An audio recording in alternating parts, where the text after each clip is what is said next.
విజయ్ గారు ఇప్పుడు కొత్తగా యాక్ట్ చేస్తున్న మూవీ జననాయకుడు. అయితే విజయ్ గారు ఈ జననాయకుడు మూవీకి ముందు లాస్ట్ యాక్ట్ చేసిన movie the greatest of all time. అయితే the greatest of all time movie release అయ్యి 1 ఇయర్ అయిపోయింది.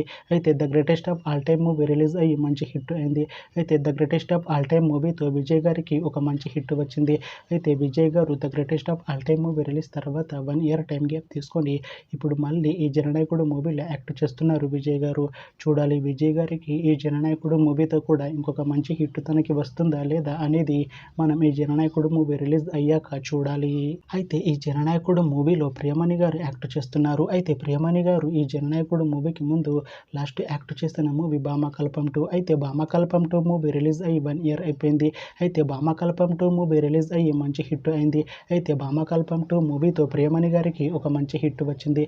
అయితే ప్రియమణి గారు భామకల్పం 2 మూవీ రిలీజ్ తర్వాత 1 ఇయర్ టైం గ్యాప్ తీసుకొని ఇప్పుడు మళ్ళీ ఈ జననాయకుడు మూవీలో యాక్ట్ చేస్తున్నారు ప్రియమణి గారు. చూడాలి ప్రియమణి గారికి ఈ జననాయకుడు మూవీతో కూడా ఇంకొక మంచి హిట్ తనకి వస్తుందా లేదా అనేది మనం ఈ జననాయకుడు మూవీ రిలీజ్ అయ్యాక చూడాలి. అయితే జననాయకుడు మూవీ టీం ఈ మధ్య ఒక చిన్న టీజర్ని విడుదల చేసింది. అయితే దానికి మంచి రెస్పాన్స్ వచ్చింది. అయితే ప్రస్తుతం జననాయకుడు మూవీ టీం షూటింగ్లో బిజీగా ఉన్నారు. అయితే జననాయకుడు మూవీ షూటింగ్ ఆల్రెడీ 70% కంప్లీట్ అయిపోయింది అంటున్నారు మూవీ టీం. అయితే జననాయకుడు మూవీ టీం మాత్రం చాలా కాన్ఫిడెంట్గా ఉన్నారు. ఈ జననాయకుడు మూవీ మంచి హిట్ అవుతుంది అంటున్నారు మూవీ టీం.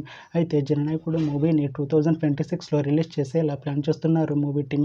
చూడాలి జననాయకుడు మూవీ రిలీజ్ అయ్యాక మంచి హిట్ అవుతుందా లేదా అనేది మనం ఈ జననాయకుడు మూవీ రిలీజ్ అయ్యాక చూడాలి. Thanks for watching this video friends. మీకు ఈ వీడియో నచ్చితే ఈ వీడియోని లైక్ చేయండి. ఇంకా ఇలాంటి మూవీ అప్డేట్స్ కోసం ఈ ఛానల్ని సబ్స్క్రైబ్ చేసుకోండి.